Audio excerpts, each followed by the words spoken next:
Pemirsa, polisi menangkap otak penyerangan suku Yali di Kabupaten Yahukimo, Papua. Sebelumnya polisi telah menangkap 22 tersangka perusuh.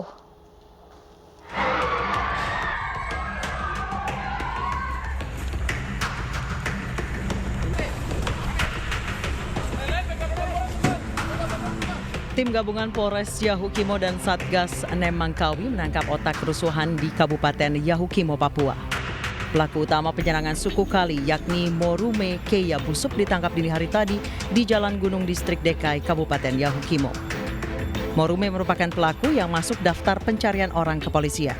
Bersama Morume, pelaku juga menangkap perusuh lainnya, Bero Ordias. Keduanya langsung digelandang ke Polres Yahukimo. Penyidik langsung menginterogasi keduanya untuk mendalami motif penyerangan. Sebanyak 22 orang telah ditetapkan sebagai tersangka atas kerusuhan yang terjadi di Yahukimo, Papua 3 Oktober lalu. Polisi memastikan 22 orang yang telah ditetapkan sebagai tersangka turut serta dalam kerusuhan yang menewaskan 6 orang. Kerusuhan pecah di distrik Dekai, Kabupaten Yahukimo, Papua pada Minggu 3 Oktober. Sekelompok orang dari suku Kimyal menyerang suku Yali dan membakar sejumlah bangunan. Akibat kerusuhan itu 6 orang meninggal dunia, salah satunya adalah pelaku penyerangan, sementara 41 orang lainnya terluka. Tim Liputan iNews melaporkan. Ya, selengkapnya mengenai penangkapan pelaku utama bentrok di Yahukimo, sudah bergabung bersama kami Kabid Humas Polda Papua, Kombes Pol Ahmad Mustafa Kamal. Selamat sore, Pak Kamal. Selamat sore, Bu. Ya, Pak Kamal, sebetulnya seperti apa kronologi penangkapan terduga otak pelaku kerusuhan di Yahukimo? Ya, terima kasih. Setelah beberapa hari DPO kerusuhan yang terjadi di Yahukimo, tadi pagi sekira pukul 04.10 dapat ditangkap oleh penyidik Polres Yahukimo yang di-backup oleh Polda dan Satgas Nemangkawi serta PKO Brimob dari Nusantara dapat kita tangkap tanpa perlawanan apapun. Jadi ditangkap di kediamannya Jalan Gunung Distrik Dekai, Yahukimo. Jadi tadi pagi setelah tangkap beserta putranya atas nama Beto Arodias, ya. Terus kemudian saat ini diamankan di Polres Yahukimo. Jadi hingga saat ini tersangka jadi 24 setelah 22 tersangka lainnya sudah ditetapkan pasca kerusuhan yang terjadi di Yahukimo pada tanggal 3 Oktober yang lalu. Ya. Apa peran dari pelaku kerusuhan yang baru saja ditangkap, Pak?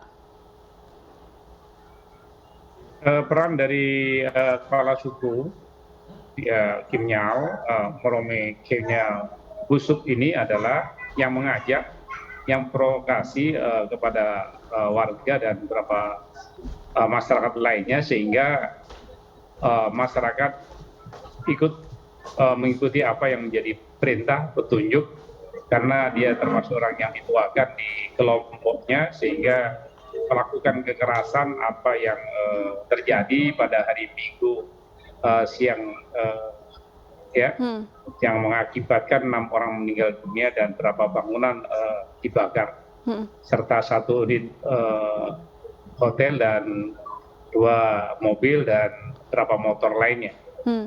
Ya, berdasarkan pemeriksaan terhadap pelaku kerusuhan yang baru saja ditangkap ini, adakah fakta baru yang berhasil digali oleh pihak kepolisian, mungkin terkait motif atau lainnya, Pak? Jadi masih sekitar dari apa yang dilatar belakangi dengan kebencian dari beberapa peristiwa sebelumnya antara suku Kimyal dan suku Yali.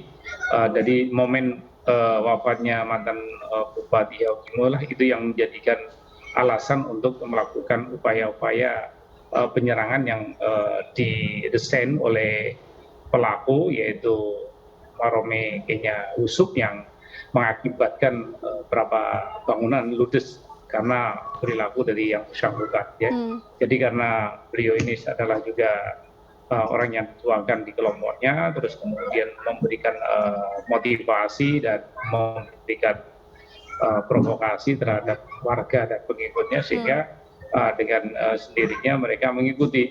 Namun demikian kita masih melakukan pencarian nama-nama yang masih dikejar oleh penyidik. Mudah-mudahan nanti dari berapa orang yang masih dilakukan pencarian akan segera dapat ya. Namun demikian sembari kita juga mengupayakan melakukan kegiatan-kegiatan preemptif ya terhadap warga masyarakat YALI yang masih ada di beberapa tempat hingga saat ini yang tentu juga perlu perhatian khusus dalam arti kata untuk melakukan trauma healing dari rekan-rekan Satgas Semangkawi ya dengan Polres sudah melakukan trauma healing dari beberapa hari yang lalu hingga hari ini adalah untuk memberikan motivasi kepada seluruh pengungsi terutama pada orang tua dan anak-anak yang ada di pengungsian atau tempat gereja-gereja dan Polres serta di Koramil sehingga masyarakat untuk segera pulih kembali dan melaksanakan aktivitas seperti sedia kala. Baik, jadi kira-kira berapa orang lagi yang hingga kini masih buron Pak yang terlibat dalam kerusuhan ini? Masih ada berapa nama lagi Pak? Nanti ya karena kemarin datang itu 2 mobil truk ya, kurang lebih sekitar 50-an ya, dan berapa nama lagi yang masih diburu, yang termasuk ada berapa yang dituakan di kelompok-kelompok itu, namun semua itu adalah instruksi ajakan dari Moreme Kemnya Yusuf yang saat ini sudah ditangkap dalam rangka proses pemeriksaan pemberkasan berkas perkara untuk dilanjutkan ke penyidik. Baik, terima kasih.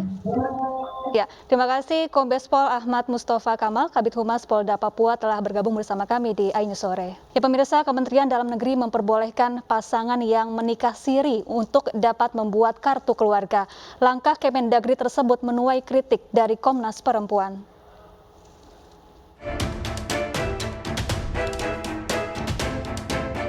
Pernikahan siri alias pernikahan di bawah tangan kerap menuai polemik.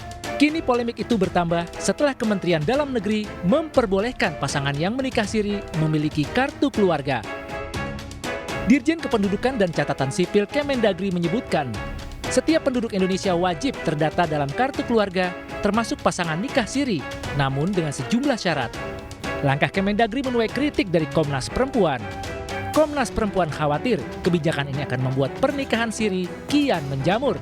Tetapi ketika kemudian pernikahan siri ini lalu digeneralisir untuk memudahkan persoalan-persoalan misalnya poligami atau persoalan yang terkait dengan sesuatu yang kebohongan ataupun lainnya, itu kan jadi tidak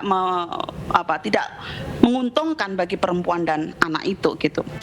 Pernikahan siri kerap menjadi polemik karena dianggap banyak merugikan perempuan. Perempuan akan kehilangan banyak hak mereka dalam pernikahan siri. Tim Liputan iNews melaporkan. Demi konten di media sosial, beberapa orang remaja nekat membahayakan dirinya sendiri. Remaja ini mengambil video di tengah ruas jalan tol Semarang Solo di saat mobil-mobil melaju kencang. Kini para remaja tersebut diperiksa polisi.